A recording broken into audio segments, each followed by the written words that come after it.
جاہل کسے کہتے ہیں؟ کیا ہم اللہ کے تمام احکام کی حکمت اور اس کے راز کو جان سکتے ہیں؟ اور وہ کون سی چیز ہے جس سے انبیاء بھی پناہ مانگتے ہیں؟ ان سوالات کے جوابات کو جانتے ہیں آج کے اس ایپیسوڈ میں۔ اعوذ باللہ من الشیطان الرجیم، بسم اللہ الرحمن الرحیم۔ ناظرین کرام السلام علیکم۔ سبیل قرآن کے اس تفسیر پروگرام میں ایک بار پھر ہم آپ کو خوش آمدید کہتے ہیں۔ آج ہم سورہ بقرہ کی 3 آیتوں کی تفسیر کو لے کر حاضر ہوئے۔ آئیے سب سے پہلے آیت نمبر 66 کی تفسیر کو جاننے کے لیے سب سے پہلے اس کی تلاوت اور ترجمے کو غور سے سنتے ہیں۔ كتاب أنزلناه إليك مبارك ليدبروا آياته وليتذكر أولو الألباب بسم الله الرحمن الرحيم فجعلناها نكالا لما بين يديها وما خلفها وموعظة للمتقين۔ ہم نے عذاب کے اس واقعے کو اس زمانے کے لوگوں کے لیے اور بعد میں آنے والوں کے لیے درس عبرت قرار دیا اور پرہیزگاروں کے لیے اسے نصیحت بنایا ہے۔ ناظرین، خدا متعال نے اس آیہ مبارکہ میں صرف ایک نقطہ رکھا ہے۔ آئیے اس ایک نقطے کو جان لیتے ہیں۔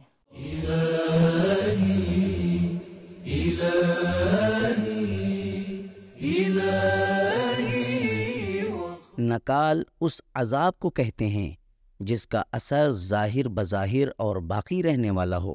حضرت امام جعفر صادق علیہ السلام فرماتے ہیں، اس آیت میں کلمہ لما بین یدیہا مذکور ہے، جس سے مراد عذاب اور بلاؤں کے نازل ہونے کے وقت موجود لوگ ہیں۔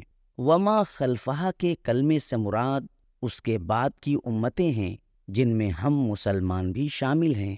ناظرین، یہ تھا اس آیہ مبارکہ کا بہترین اور خوبصورت نقطہ۔ اب اس آیت کے پیغام کو بھی جانتے ہیں۔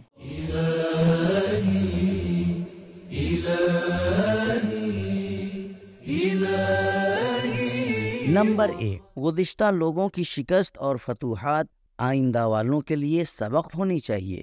نمبر 2، نصیحت حاصل کرنا اور درس عبرت سیکھنے کے لیے تقویٰ کا عنصر ضروری ہے۔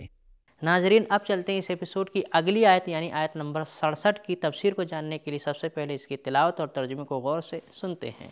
وَإِذْ قَالَ مُوسَى لِقَوْمِهِ إِنَّ اللَّهَ يَأْمُرُكُمْ أَن تَذْبَحُوا بَقَرَةً قَالُوا أَتَتَّخِذُنَا هُزُوًا قَالَ أَعُوذُ بِاللَّهِ أَنْ أَكُونَ مِنَ الْجَاهِلِينَ۔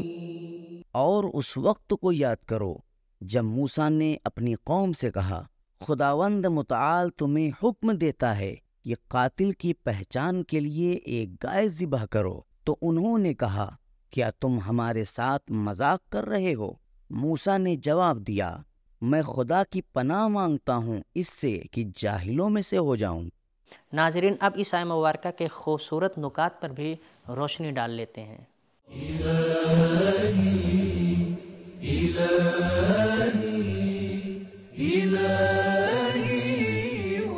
اس سورے کو اسی داستان کی مناسبت سے سورہ بقرہ کہا جاتا ہے۔ گائے کے ذبح کرنے کا ماجرا توریت کے سفر تثنیہ کی فصل 21 میں ایک قضیے کے فیصلے کے طور پر بیان کیا گیا ہے، اور اس کا خلاصہ کچھ اس طرح ہے۔ بنی اسرائیل میں سے ایک شخص نامعلوم طور پر قتل ہو جاتا ہے۔ اس کے قاتل کا کسی طرح پتہ نہیں چلتا۔ بنی اسرائیل کے درمیان جھگڑا اور نزاع شروع ہو جاتا ہے۔ ان میں سے ہر ایک دوسرے لوگوں اور دوسرے قبیلوں کو ذمہ دار ٹھہراتا ہے اور اپنے تئیں خود کو بری الذمہ قرار دیتا ہے۔ لوگ حضرت موسیٰ علیہ السلام سے اس موقع پر مشکل کشائی کی درخواست کرتے ہیں، چونکہ عام اور معروف طریقوں سے اس قضیے کا فیصلہ ممکن نہ تھا، لہٰذا آپ بذریعہ اعجاز اس مشکل کو حل کرتے ہیں۔ چنانچہ حضرت موسیٰ علیہ السلام نے ان سے فرمایا، خداوند متعال تمہیں حکم دیتا ہے کہ ایک گائے کو ذبح کرو اور اس کے بدن کا ایک ٹکڑا مقتول کے جسم سے مس کرو تاکہ وہ زندہ ہو جائے، اور اپنے قاتل کا نام و نشان بتائے۔ یہ جواب سن کر لوگ جناب موسیٰ سے کہنے لگے کہ کیا تم ہم سے مذاق کرتے ہو؟ جناب موسیٰ علیہ السلام نے فرمایا، میں خدا کی پناہ مانگتا ہوں اس سے کہ جاہلوں میں سے ہو جاؤں۔ کیونکہ مذاق اور مسخرہ بازی جاہلوں کا کام ہے۔ قرآن و روایات میں جہل بے عقلی کے معنی میں ہے، لا علمی کے معنی میں نہیں ہے۔ اس لیے کلمہ جہل کلمہ عقل کے متضاد کے طور پر استعمال ہوتا ہے، علم کے متضاد کے طور پر استعمال نہیں ہوتا، کیونکہ دوسروں کا مسخرہ کرنا بے عقلی کی علامت ہے۔ اس لیے جناب موسیٰ علیہ السلام اللہ تعالیٰ سے پناہ طلب کرتے ہیں۔ ناظرین، یہ تھی اس آیہ مبارکہ کے بہترین نکات۔ اب اس آیہ مبارکہ کے بہترین پیغام کو بھی جانتے ہیں۔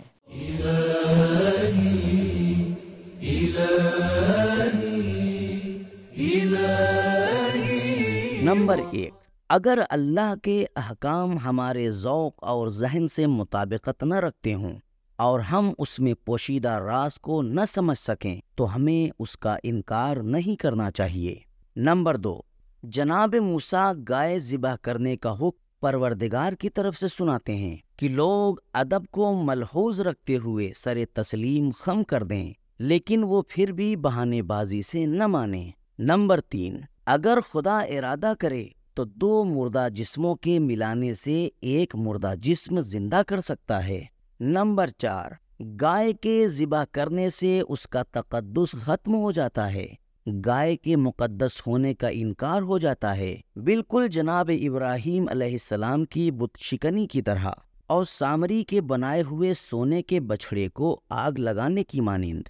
نمبر 5، پیغمبروں پر لوگوں کے ایمان کے درجے کو اس طرح جانچا جا سکتا ہے کہ پیغمبر خدا کوئی احکام الہی پہنچائیں اور وہ لوگ ان کے بارے میں اپنے رد عمل کا اظہار کریں۔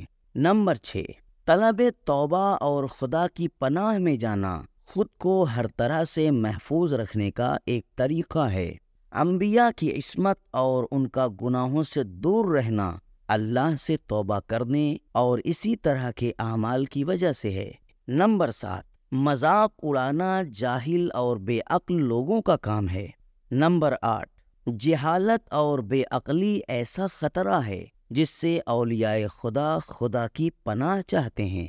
نمبر 9، ایک ہی واقعے میں اللہ تعالیٰ نے توحید، اپنی قدرت نمائی، نبوت اور موسیٰ کی صداقت اور معاد اور مردوں کے دوبارہ زندہ ہونے کو ثابت کر دیا ہے۔ ناظرین، ہم نے اس ایپیسوڈ کی 2 آیتوں کی تفسیر کو جان لیا ہے۔ اب اس ایپیسوڈ کی آخری آیت یعنی آیت نمبر 68 کی تفسیر کو جاننے کے لیے سب سے پہلے اس کی تلاوت اور ترجمے کو غور سے سنتے ہیں۔ قالوا ادع لنا ربك يبين لنا ما هي قال إنه يقول إنها بقرة لا فارض ولا بكر عوان بين ذلك فافعلوا ما تؤمرون۔ ان لوگوں نے کہا تم اپنے خدا سے دعا کرو کہ وہ ہمارے لیے واضح کرے کہ یہ گائے کیسی ہو۔ موسیٰ نے کہا خداوند عالم فرماتا ہے کہ ایسی گائے ہو کہ جو نہ بوڑھی ہو اور نہ بیکار ہو، نہ ہی بالکل جوان ہو بلکہ وہ درمیانی حالت کی ہو۔ جو حکم تمہیں مل چکا ہے اس پر جس قدر ہو سکے جلدی عمل کرو۔ ناظرین، اس آیہ مبارکہ میں مفسر کے مطابق صرف ایک نقطہ پایا جاتا ہے۔ آئیے اس ایک نقطے کو جان لیتے ہیں۔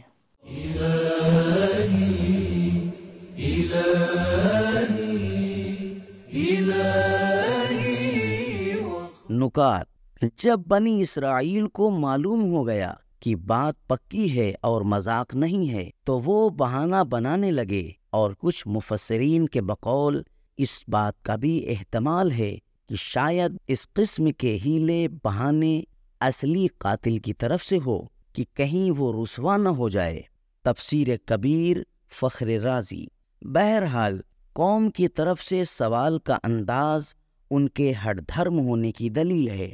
اس آیت میں اس بات کی طرف اشارہ کیا گیا ہے اور ان کے باطن سے پردہ ہٹایا گیا ہے۔ ناظرین، اب اس آیہ کریمہ کے پیغام کو بھی جان لیتے ہیں۔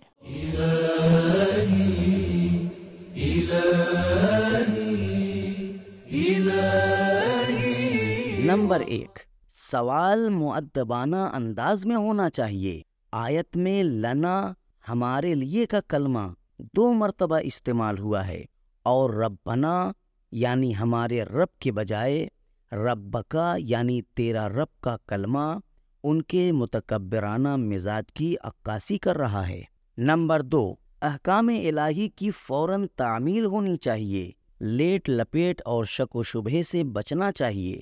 تو ناظرین، آج کے ایپیسوڈ میں ہم نے جانا کہ قرآن اور روایات کے مطابق جاہل اسے کہتے ہیں کہ جو بے عقل ہو، نہ کہ جس کے پاس علم نہ ہو، اور انبیاء کرام بھی جہالت اور نادانی سے ہمیشہ پناہ مانگتے ہیں، اور ضروری نہیں ہے کہ ہم پروردگار عالم کی تمام حکمت اور اس کے راز کو جانیں، اور نہ جاننے کی صورت میں ہمیں انکار کرنے کا بھی کوئی حق نہیں ہے۔ یہ تھا ہمارا آج کا ایپیسوڈ، ملتے ہیں اگلے ایپیسوڈ میں، تب تک کے لیے شکریہ، خدا حافظ۔